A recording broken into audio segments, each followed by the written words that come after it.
Hello, everybody, and welcome back to a brand new live stream, a brand new indictment live stream. This is the third live stream we've done based on an indictment of the former president for something completely nonsensical, completely bogus. This one may be the most bogus of all, especially given the fact that he was tried for impeachment in the Senate based off of this, and then subsequently happened to be exonerated.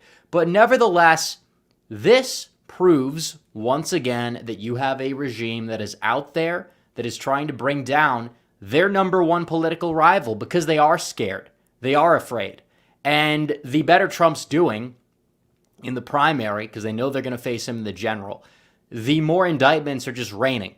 And they're raining from the sky. And we saw the first indictment. The first indictment was bogus in and of its own. And we know that.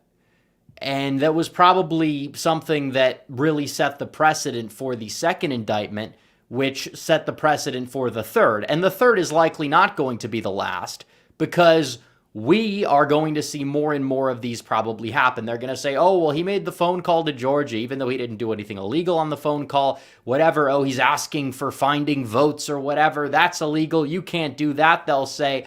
And then they will try to lock him up. They're going to try to throw away the key if they possibly can because there's no other way to stop this guy. It's not even about defeating him in the general. They know they probably at this point are going to struggle to do that. So they're trying to ramp up their apparatus. They're trying to ramp up their system against him. But everybody knows it's bogus. They're going after him the third time. The third time. And this is a rogue prosecutor. You have Jack Smith, who is the head of the special counsel that's targeting Donald Trump. He's going out there. He's finding something new every day to bring him down. And Democrats are cheering this on, obviously. But Republicans, many Republicans in the Republican establishment, Trump's former vice president, Mike Pence, despite this being obvious bullshit, I'm going to use that term because there's no other term to accurately describe what is happening. But what's going down is you have even Mike Pence stabbing Trump in the back once again, this time on full display. This isn't, oh, well, I'm just sticking to the Constitution. They're tearing apart the Constitution right in front of Mike Pence, and Mike Pence is going to sit there, and he's going to hide like a little coward like he always does behind the Constitution because that's who he is. He's showing his own true self, whether we saw him show his true self in the Tucker interview or far before that. I think he's been showing himself far before that, to be honest, but he's the same guy that goes out there and says, hey, we don't care about what's happening in America. It's of no concern to me. Our number one concern right now should be the border between two countries in Eastern Europe, halfway across the globe. That's what he said. He said that point blank. You could say it's a Freudian slip or whatever, doesn't matter. He's showcasing where his true interests do truly lie.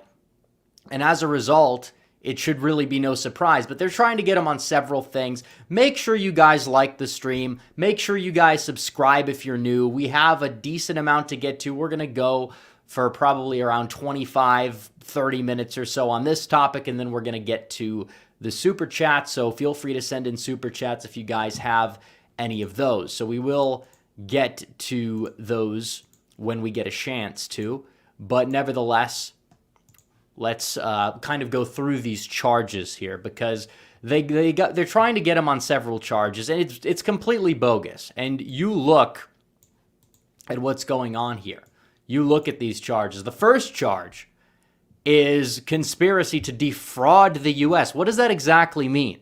Him saying, I'm contesting this election. You had Democrats contest the 2004 election. You had Democrats raise claims about 2016. Those were probably more prevalent because they were also embraced by the media. They were propagated by the media. They were embraced by the entire political establishment. Donald Trump is evil. He's colluding with Russia. They said that 2016 was illegitimate that way. And then when it came to 2004 or 2000, they just contested 2000 down to the wire in the courts. And then in 2004, you had many members of Congress vote to object to the results of Ohio on the Democrat side. Not all of them, but I believe you had 23 members of Congress or something like that. None of them are going to be put in jail for that. None of them are, because they're raising claims or concerns about that election or whatever. And it doesn't even matter if you agree with the claims that Trump is raising or not. Whatever he did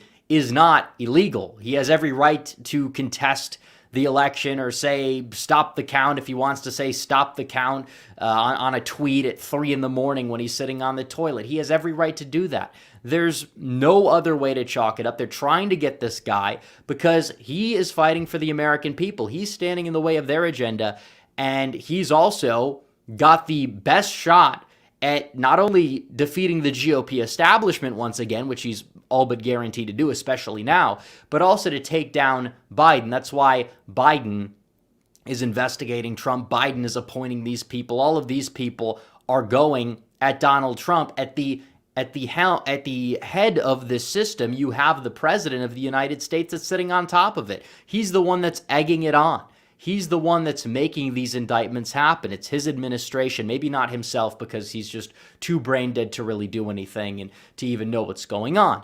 But still, you have all of these people that are under him, this administration, the establishment. These are the people that are going after him. You have a regime. It's the regime, the current regime that we have right now, that is doing everything that they possibly can do to tear down their number one political rival. If this was happening in Russia, if this was happening in China or any other second or third world country not named Ukraine, we would be saying this is something that is outlandishly third world and authoritarian, putting somebody on trial for something that's obviously fake. Saying Trump Trump was inciting people to storm the Capitol. He never incited anybody. He said respect the Capitol Police. You could go and you could look at the Twitter feed of Trump back then. They banned him instantly after, and then I remember they unbanned him, and I see all the recent tweets, and he's telling everybody to, like, respect the police or whatever. And it's like, you read the tweets even before that. He was saying, you be peaceful, and he was sending all of these people, because he got the permit. He got the permit to hold this protest, hold the assembly, and then he sent all of these police to the Capitol area to do their job, essentially, and to protect whatever. And in turn, a lot of them led people inside the building. The feds were leading people inside of the Capitol building, and a lot of those people who were led inside, whatever, we saw the tape. Some of them got released because of it, but a lot of people that were led inside, they, at most you say, oh, it's a trespassing charge. A lot of them are still in solitary confinement, and were put in solitary confinement by the judge that is overseeing this third Donald Trump indictment, which is not something good. But objectively, looking at this case objectively, and anywhere outside of D.C., San Francisco, you name it, these deep blue areas, you're not going to have a case for anything. And you shouldn't have a case for anything. They're trying to bend what's objective reality. We saw what happened on January 6th. Donald Trump did not tell people to enter the Capitol. He told people to do quite the opposite, actually.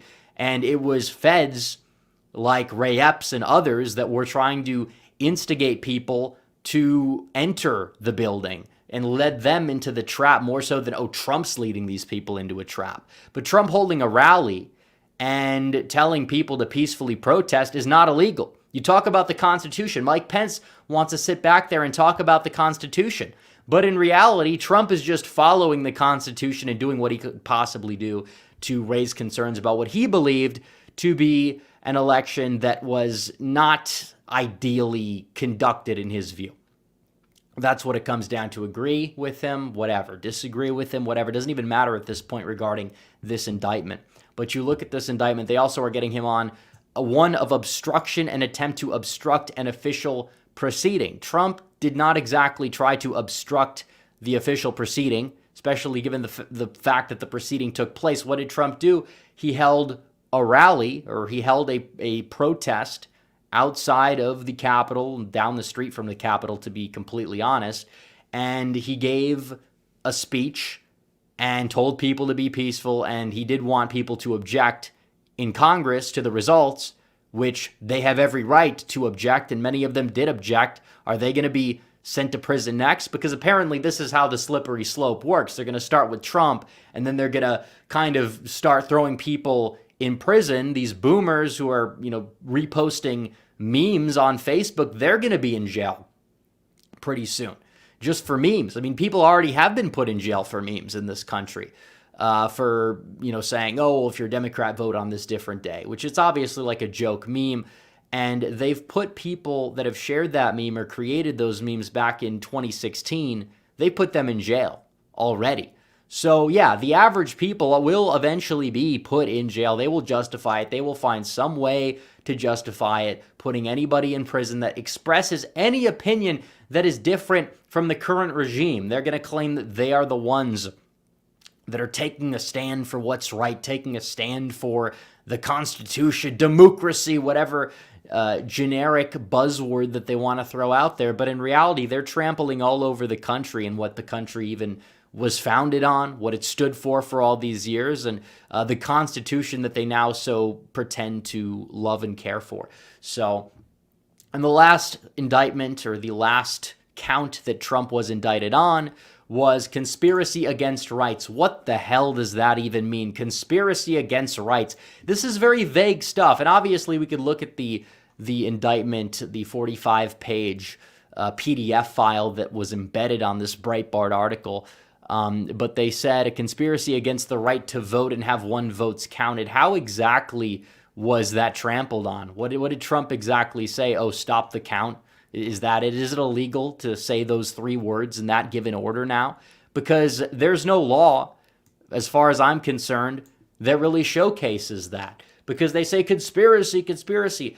I think this whole thing's a conspiracy. I think this whole thing is a conspiracy to take down the number one political rival of the current regime and to put him behind bars and lock him up and throw away the key. That's what the conspiracy is. That's who should be indicted. It should be Biden. It should be everybody under him that's a part of this grand scheme. It should be Jack Smith. And I'm sure later on we're going to find out there's a lot of dark money behind these proceedings. There's a lot of dark money behind this. The FBI is in coordination once again, as they've been in coordination. Those are the conspiracies that turn out to be actually just truth and actual reality.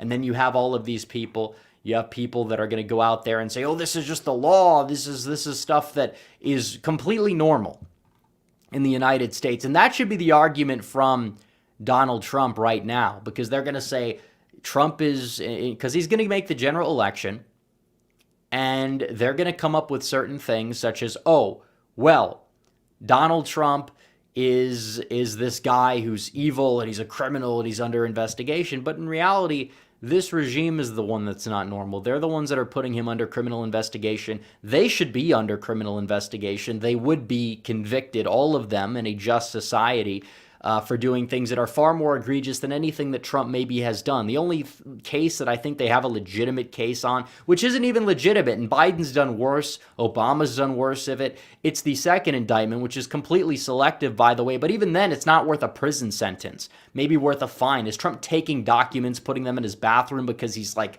secretly plotting to take over the country, run a shadow government, take over the world? Of course not.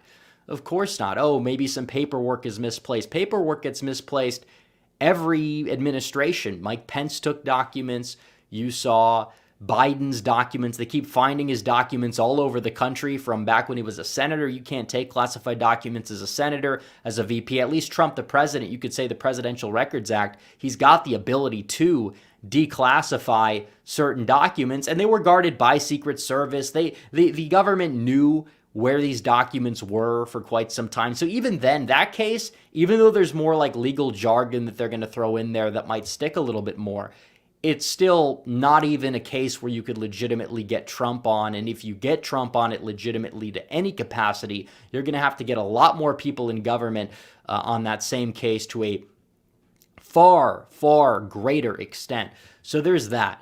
And then the first indictment we know was completely bogus because they say, oh, it's the hush money thing. But we've seen campaign finance payments for people to be quiet. We saw that from John Kerry. We've seen that from the Clinton side, even with the whole payments for the Steele dossier. into the so-called insurance policy they would hold against Trump, and did hold against Trump, and it arguably was able to hold back his administration for a little bit over 2 years. And apparently those were just all lies and conspiracy theories that were peddled by the mainstream media once again. So either way, the first case, there's no legitimate grounds, already passed the statute of limitations, not even a criminal offense, it'd be like a civil fine or something at worst. And that's what the Clintons got hit with, I think it was like a $20,000 fine. It wasn't even a very egregious fine that they got. They should have been punished a lot more for that than they did. That was just a slap on the wrist, a cupcake charge.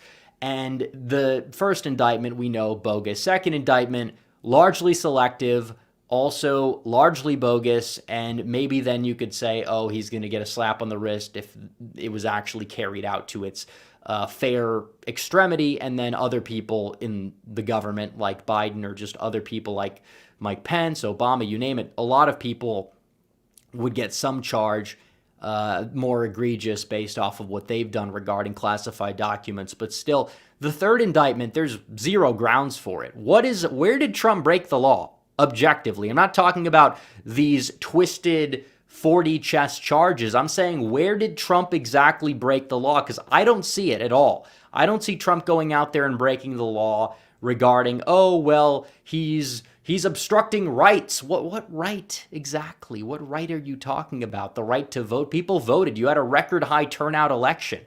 How is Trump conspiring against people's voting rights? Also, conspiracy to obstruct a proceeding. Again, he was in his right to have a rally outside of the Capitol to protest what he believed to be an election that was not ideally conducted. That's what this is all about. And you have a country with such free and fair elections that you're not allowed to question them. You're not allowed to talk about them on social media. You're not allowed to talk about them legally, depending on who you are. It'll start with Trump. It's not going to end with Trump. They're going to do everything possible to put a lot of people by not just, the end of this decade, because people will say our country's going to end in 5 years or 2 years, or we're not going to have the next election. People say that every time. I get comments on YouTube all the time. It's not true. It might feel that way, but it's not true. This is a slow decline. It's going to be a decline that's going to persist through our lifetimes if we're not able to really do enough to stop it. I think Trump winning in 2024 would be a great turning point to stop that. But obviously, as you look at this, they're not willing to really let that happen. They tried to run these ops against him back in 2016, and that failed. And they did a lot of things in 2020. And they're still not getting rid of him. And 2024, they're going to come out just swinging, and they already have. Now, they could be overplaying their hand. We'll see what happens. I don't know if Trump's going to go to jail based off of really any of this, but you look at what they're doing regarding these juries that they're going to select. They're going to do everything in their power to take on Trump in one way or another. They're going to charge him with heavy fines. That may be part of this. They could just be trying to hit him with legal fees so he's not able to spend money on his campaign, whatever. But either way, it is astounding that you have this administration doing this. And what are Republicans doing about this? What are they doing about it? Just showing people pictures of Hunter Biden's penis for the 30,000th time in Congress? Like, that's actually going to effectively fight back against this? We got to be going after them. We have our own areas of this country where we have conservative district attorneys, we have conservative attorney generals. Why are they not going after these people? Why are they not putting people behind bars for far less? Because that's actually going to show them that we are not to be messed with. We are not to be screwed with. Instead of complaining about it and then doing nothing, we also need to go on offense and do it to them. You might say, well, we're not like them, we're better than them. Stop with this mentality of principle. You're following the principles that they're writing for you, and then they're throwing away. They're trampling on them. That's what this is about. We have to fight back effectively. We're not going to be able to just sit there and take it and then just magically everybody's going to wake up and everybody one day is just going to acknowledge that we're right and that we've won. That's not how this works. We have to use power. when we have it. We haven't been doing that for quite some time. And as a result, we keep losing to these crazy people. The weakest common denominator of society is destroying us at every single possible turn because we don't play the game correctly. We don't play the same game they do. And as a result, because of that, legally speaking, this is one facet of the whole thing, they're trying to put away the number one opposition leader in this country. Donald Trump is the number one opposition leader in this country. It's not Kevin McCarthy. He may be third on the totem pole in the line of secession. He may be up there in terms of, oh, well, he's the top elected official for the Republicans because he's Speaker of the House. But at the end of the day, who has the pull? Who has the influence on discourse in this country? And even in many cases, who wins primaries? Who's winning elections? It's Donald Trump, of all people. He may be the most influential still in this country. That's why they had to take him off social media. That's why they have to do this. That's why they have to put him away, because he's the only one that's the opposition leader that's fighting for the American people. And you expect me to say this is justified because he said a few things about an election that took place 3 years ago? He was cleared of this in Congress and a Senate trial. He was completely cleared. And even then you had a majority of people vote the wrong way. Oh, Trump incited a riot. When did Trump tell people to riot?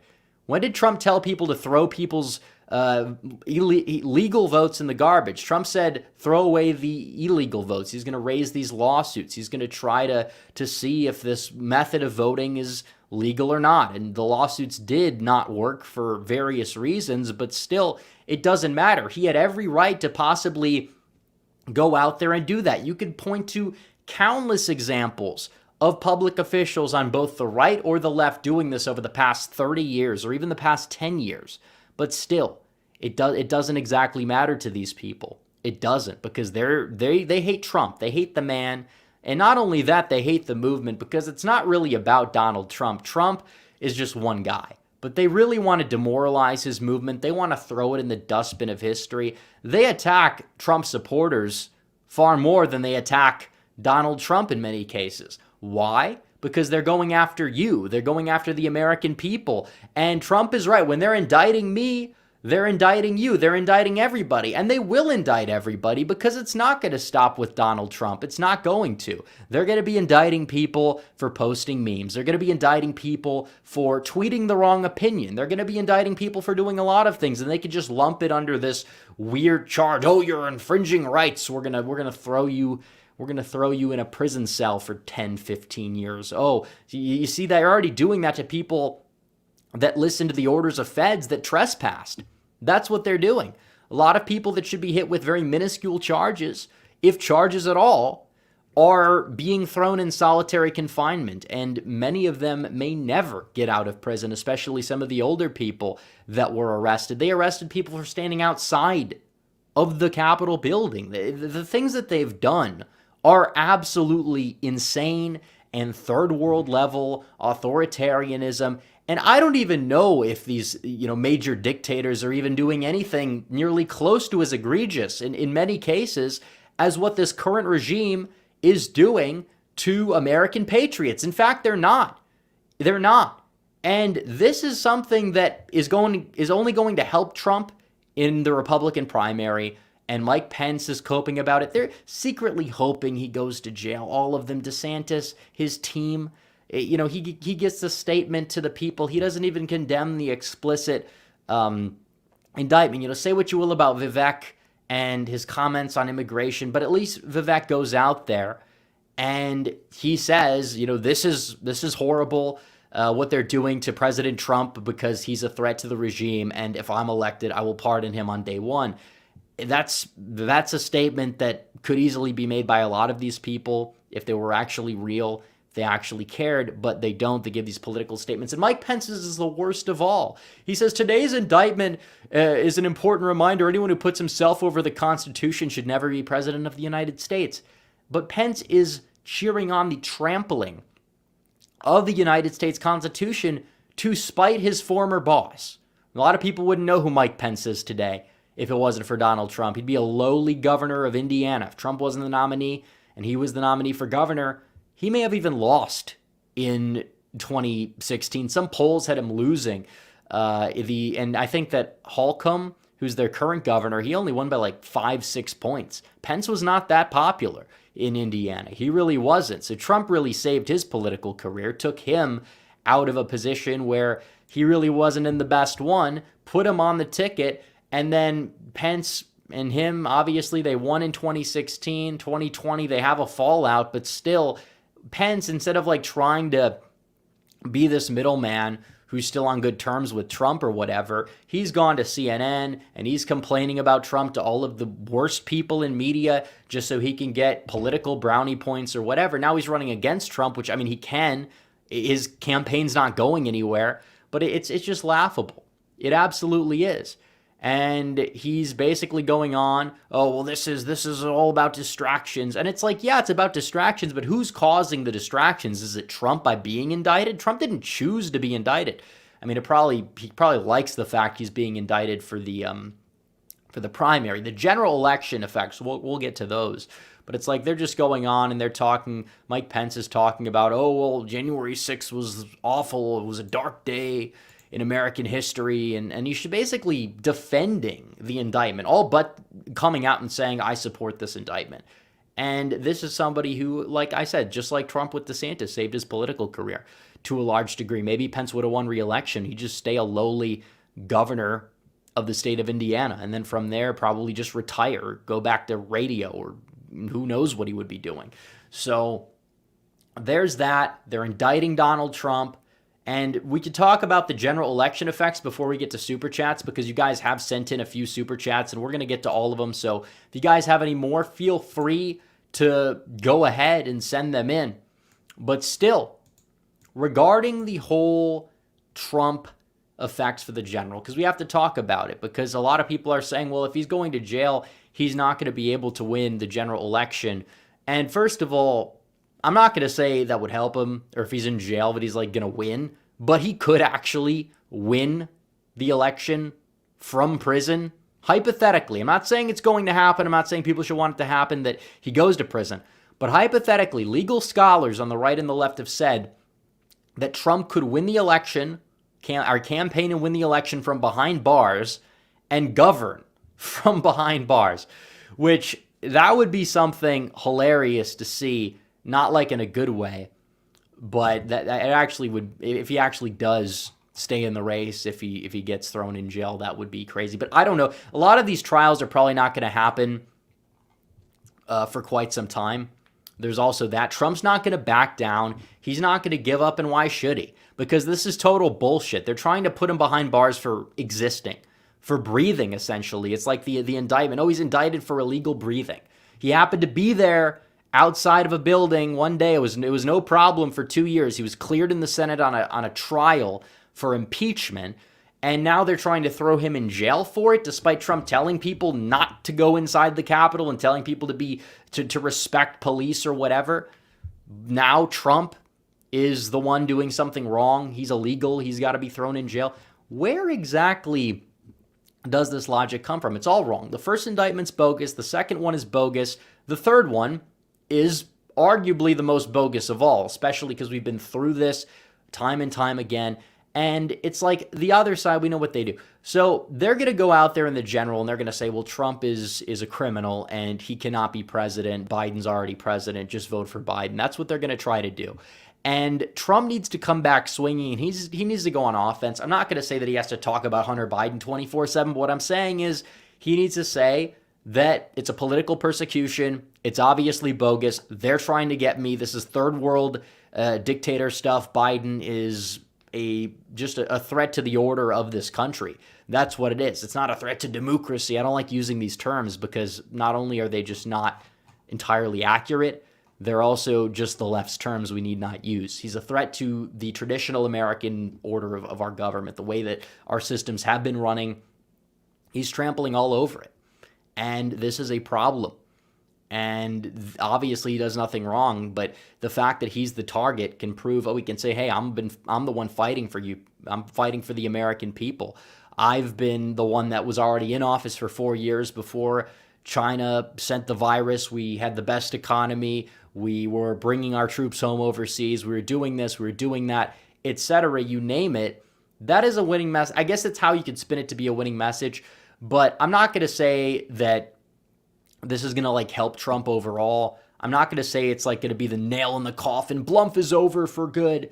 It's going to be a close election regardless. And for people that are saying, well, we got to back somebody else in the primary, guys, you look at who your options are. DeSantis, his campaign is so incompetent. Even Biden now wants to run against DeSantis because that's, and a lot of people in his inner circle, Biden's inner circle, have now shifted who they want to run against to for electability purposes. And it's like, seriously, the average voter, the average swing voter, what are they going to care more about? Social Security, Medicare. DeSantis wanted to cut those. The ads are not going to stop on them. And they're going to run the abortion thing into the ground. Was what DeSantis did the morally correct thing to do in Florida? Yes. However, when you talk about electoral politics in this country, the left is going to be incredibly energized on that issue. Whereas if you put Trump up there, it essentially makes it a non-issue. And that doesn't take a lot of other things into account. And because you'll have a fractured, divided base, and if Trump is like allegedly like being indicted, it's not really going to help DeSantis, especially when he won't even commit to giving Trump a pardon. He's just saying, well, the justice system has crossed the line over these past 10 years. And he's probably going to blame Trump for this whole thing too, which is what his campaign the part of the campaign that's not cheering on the indictments is doing. They're just blaming Trump for this all. It's ridiculous. It's not a winning message. It's not going to help him win the primary. This whole thing is ridiculous altogether. But I will take Trump for electability purposes from behind bars over DeSantis if you talk about the path to 270. I will. And you talk about saving the Senate, and you talk about the down ballot effects, because I think that that's arguably more important than the presidency. Because if you lose the presidency either way, you got to at least put the check on it. You at least have to get Mark Robinson in there as governor of North Carolina. And if you run Ron DeSantis, who completely bombs despite not being indicted, compared to Trump, who has a narrow miss despite being indicted, it's like, yeah, I would rather I'd roll with Trump regardless. Just not even taking my personal or policy type of preferences from a Republican into account, but just talking about the sheer electability aspect, 100% of politics. But Trump has proven once again he's the number one threat to the regime, and they're trying to bring him down, which again, I think he could use to his advantage. Everybody knows this is bogus. Everybody knows these charges are bogus. They're politically motivated, and we need to go on offense legally. We need to start putting these politicians from the opposing party behind bars if they're going to be doing it to us, but we don't do that. We don't do that at all, and that's a problem. And it's not going to stop with Donald Trump. Like we said, it's going to be his advisors. It's going to be probably people like me. Then it's going to be people that are walking down the street that shared a meme or two back in the 2020 election cycle. And it's probably not even going to stop with them. But yeah, we don't have free speech in this country, not on many social media networks, not on really anything. And Trump doesn't have it whatsoever. So it's sad, but it is what it is. And we'll get to the super chats. Shout out to Sean McAllister for the 2. Alex T. I'm not going to read that, but thanks for the super chat. Rob Fagulski says succession's the only way at this point. We'll always talk about it. Everyone always talks about it. But in reality, they would never allow that to happen. This peaceful divorce that everybody talks about. Oh, well, we'll have the red states, and then, oh, they'll have the blue states. They're never going to have it happen because it's not about that. It's about control. And for those that say, well, we'd win whatever, it's like, would we? We don't really control any institutions right now, which is a major problem. So Universe 7 Scum says, out of South Carolina, Georgia, Alabama, Mississippi, Louisiana, which one has the best Republican Party? Probably Alabama of those, I would say. Vikash Patel says there's no minimum sentences for any of the charges. Even if he's found guilty, the judge can only give him fines. Well, still, but they could, because there's no minimum sentence, it doesn't mean that the maximum is a fine, though. They can give fines. I think fines may be what they're trying to aim for. Maybe they don't want to throw him in jail. They want to bankrupt him. They want to bankrupt his campaign because they know that they can't beat him in a general election. They know it. deep down. So they have to manufacture all of this drama to lower his approval rating, his favorable rating, whatever you want to call it. And even then, it's not really working. It's not. So maybe then they will have to move to the bankrupting. They'll have to move to the imprisonment section. Disaster. He needs to be self-funding as much as he possibly can, honestly. Lynn RX52 for 20 says, so you know of anyone tracking ballot harvesting and banking efforts in swing states? Not exactly sure just yet. We're still over a year out, but I think we're gonna have to track these efforts when we get closer, because we need to make sure we're winning the right places. I covered this in my prediction video today, the big three. You got to hold 2020, add Nevada, Wisconsin, Pennsylvania. I think it's doable. I really think it's doable if we play our cards right. Zachary Gallagher says, who is more woke, Biden or Trudeau? Definitely Trudeau. Biden doesn't even know what's going on. Personally, he's just along for the ride. Biden wasn't even woke 20, 30 years ago. A lot of people weren't. But Biden from the 1980s, you look at his policy platform and he's fairly well-grounded, I would say, compared to today. But Biden's regime around him, I think that they're pretty much heading for that direction. They're pretty much as bad as what's going on in Canada. In some cases, they may be worse than what's going on up in Canada. So Tom Saff says, is this going to stop Trump from running? Nope. He is pressing on. He's not going to give up. Trump has made his entire life mantra. If you've ever watched old interviews with the guy or seen his speeches that he's given, never give up. And I think that's one of the reasons why he contested the 2020 election so closely, because he just never wants to give up. He wants to, see what he can do to exercise every single option that he can. And now they're trying to indict him for it. If it's not that, they'd be indicting him for something else. So it is what it is. So even like debating the legalistic mechanics of the indictment, I'm not saying it's not important for talking about the outcome, but I'm just saying that it kind of does, to a certain extent, miss the entire point. Zachary Gallagher for 20. That's the same super chat, kind of. Who's worse? Well, Biden's worse for us. I think that if you're up in Canada, Trudeau may be worse for them, because he's at least with the status quo, with immigration, what he's doing there, raising it to ridiculous levels. I mean, at least Biden hasn't fully done that yet. He hasn't had the ability to.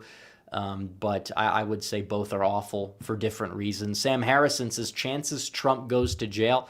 I don't know. I don't have a percentage point on it. I really don't. I don't think he will. My gut says that they won't be able to get him. Part of that is because you look at 2015 to now, every time, we heard from these people, oh, we're going to get him, he's going to jail, he's going to jail, he's going to jail. So now they have to make up charges to try to get him on. It's like you have to, even if you do everything correctly, if you do everything right, it doesn't matter. They will still find something, some nonsense to throw you in prison over. That's all this is about. Nirinal MD says, there is nothing the Garland DOJ can legally do to prevent Trump from running. They had their chance with the 2 bogus impeachments. Exactly. They cannot prevent Trump from running at all. That's very true. And like I said, there is a non-zero chance that Donald Trump will be elected the 47th president of the United States and govern behind bars. Technically, I think he could just pardon himself at that point. But you can win an election from prison. You technically could. That's not a joke. That's not a lie. I'm not saying I want that to happen, but it technically could happen, hence the non-zero chance.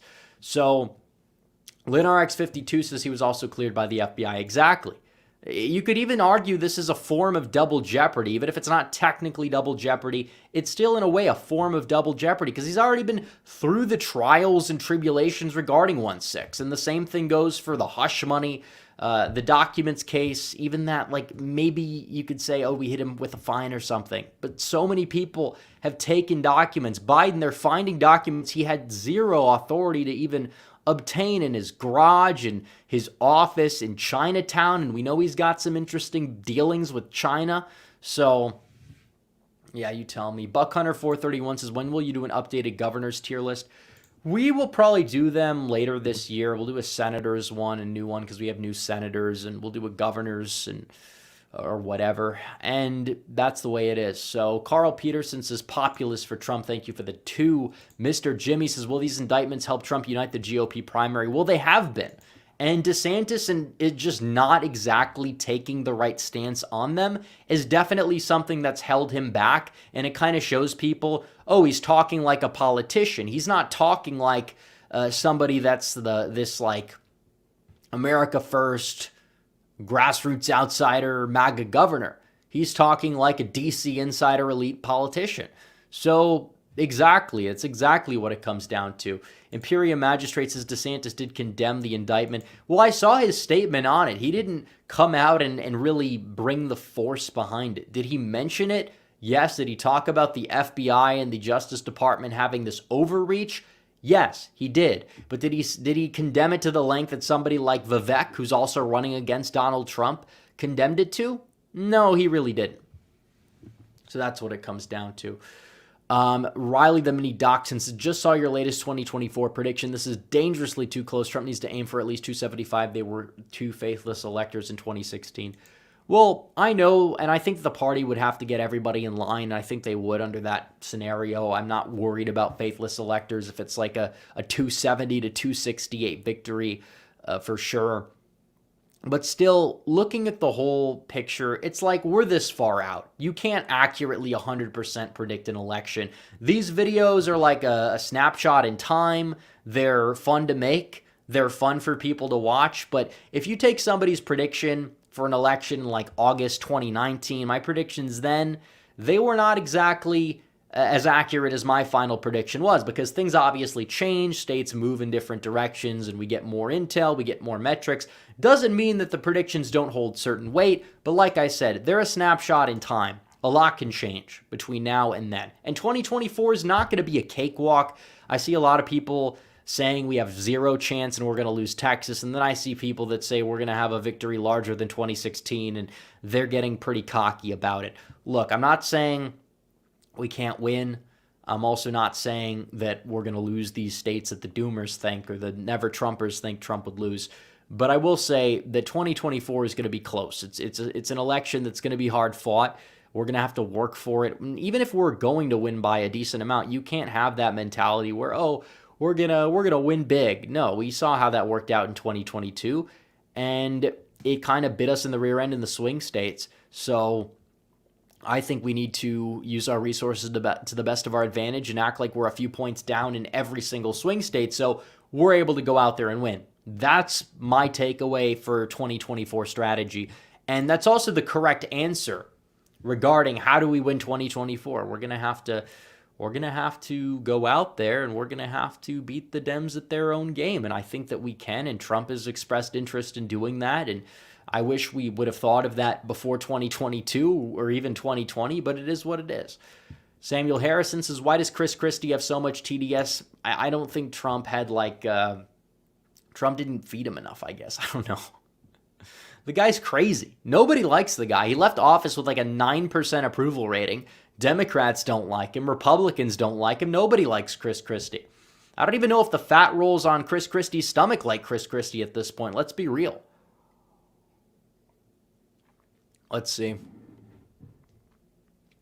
We have more super chats. Mr.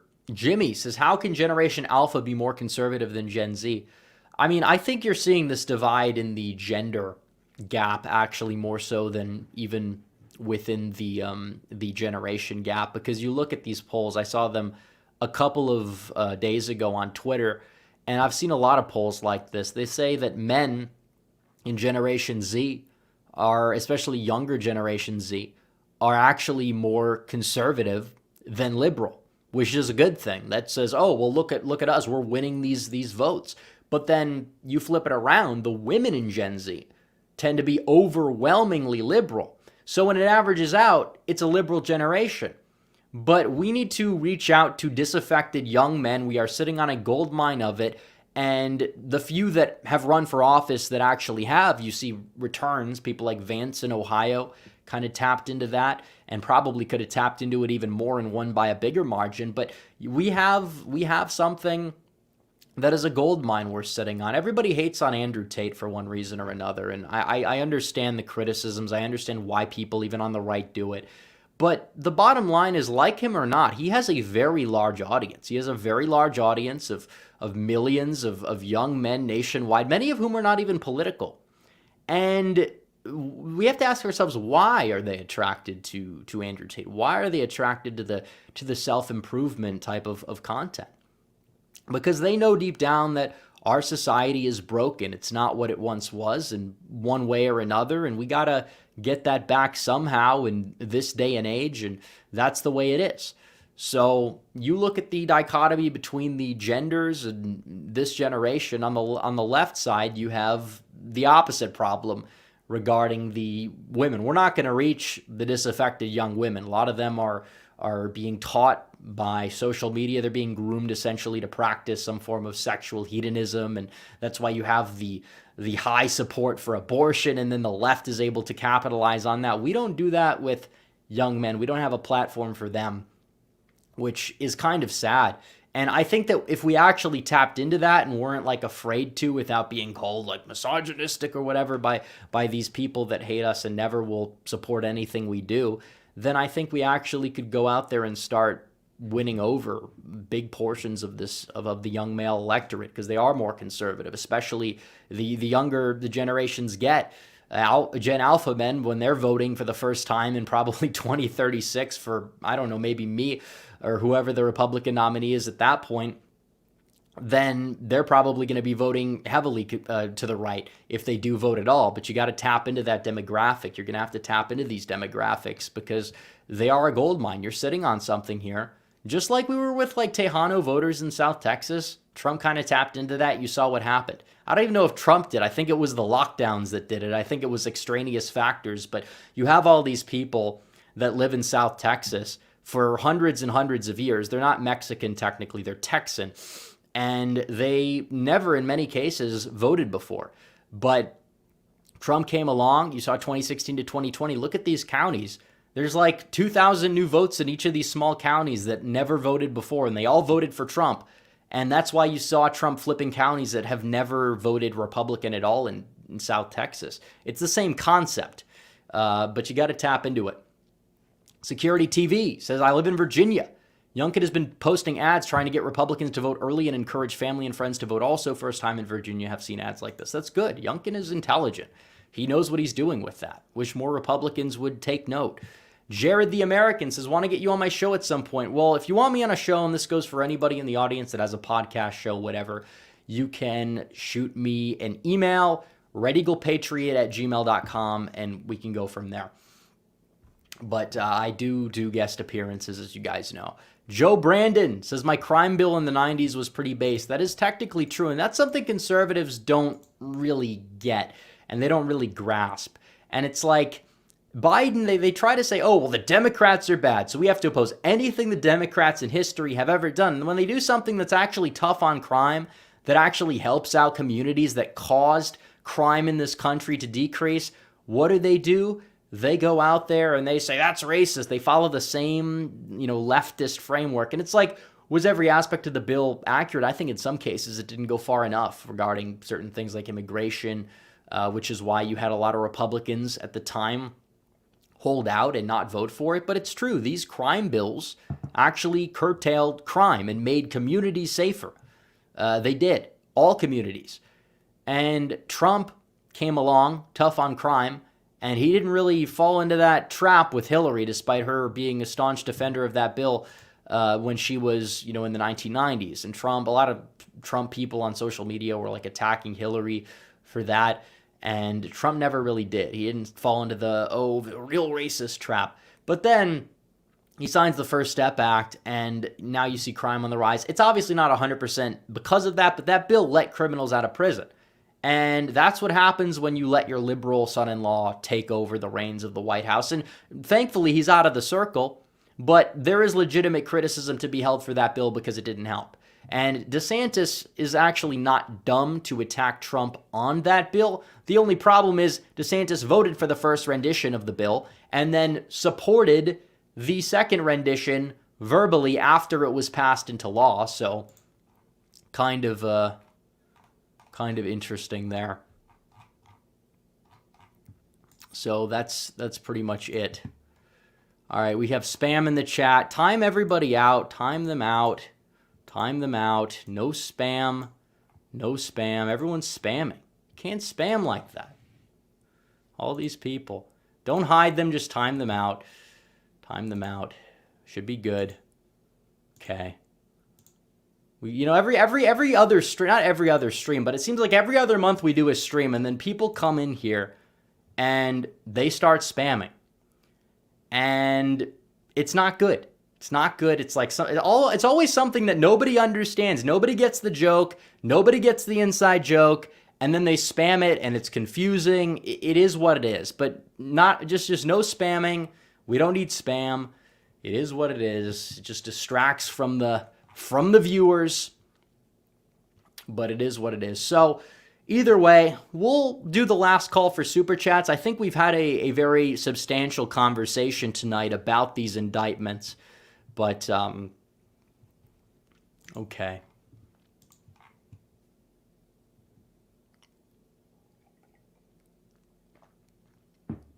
It is what it is. And when you see these people go at this guy, does this not just prove that he's the right option?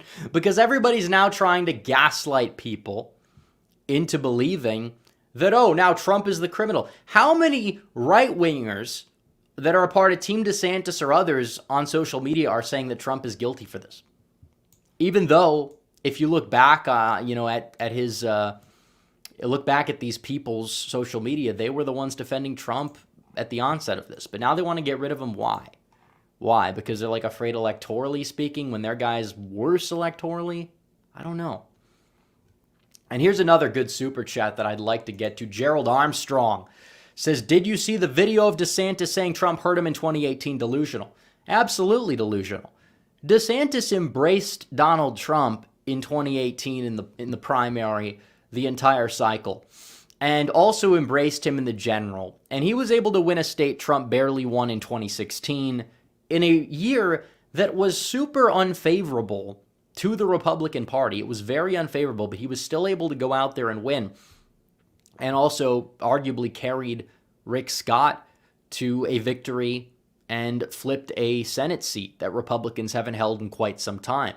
So when you look at that, it's like already you are seeing the fact that Trump helped him, for one, because not only that, he was able to get Trump's base on board in the primary because Trump endorsed him, but then in the general, DeSantis was failing. He was down, and I know the polls weren't that accurate, but he was like down by like 8 in the polls.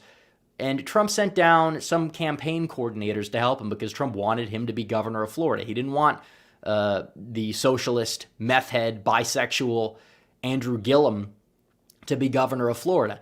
So what happened was he sent down these people. His campaign is more competent. Trump holds these huge fiery rallies for Ron DeSantis and Rick Scott. And what happens is it really just gets people fired up. And, you know, in a close election, those rallies do kind of help, especially at the time when you had 20,000 plus people going to every Trump rally during Trump's presidency. And still you have tens of thousands at some of these rallies, but still Trump sends down his people, saves him.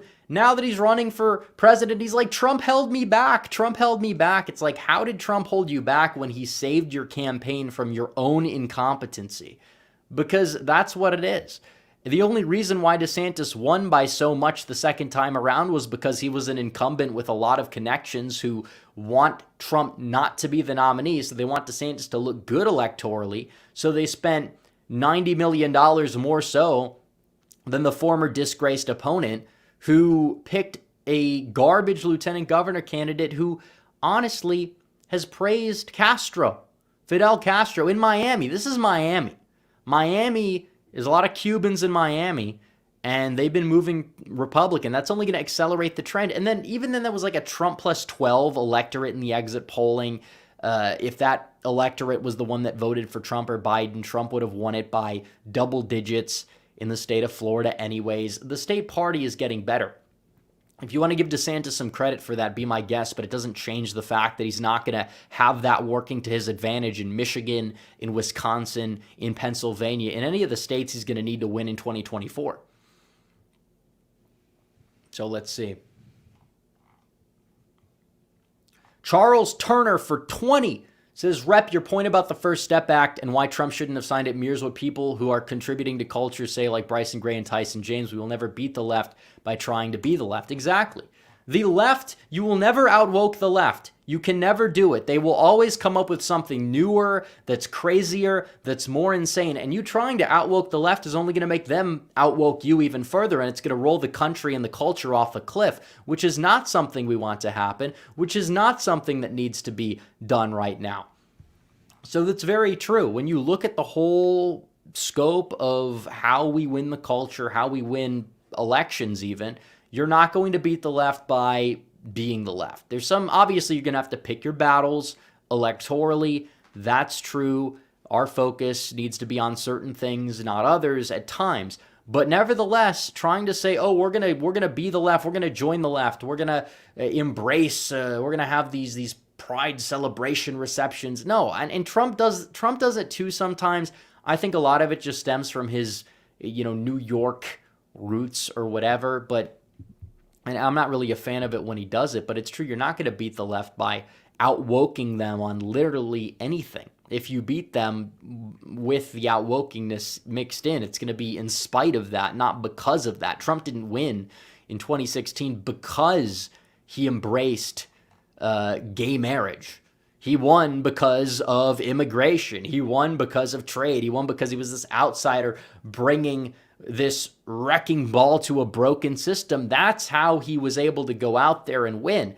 And honestly, when you look at 2024, now he can actually posture himself in that same position. Oh, the swamp's out to get me because I'm the only one that's a threat to it. The same swamp that's a threat to you. That's a winning message. That could be hammered home. Obviously, if he goes to jail, it's going to be difficult for him to win, in my opinion, but you never know. We're not going to stop fighting. The fight's not going to be over. Tucson PaleoCon for $20. Thank you for the super chat. And also Mr. Jimmy for $2 says, how good would Kari Lake as press sec be instead of VP? I think it'd be very good. I think Kari Lake would be a very good press secretary. She's very good with the media. She's beloved by the base. She is, polarizing, of course. Even some Republicans are not the happiest with her right now, but she is very talented. She deals with the media very well.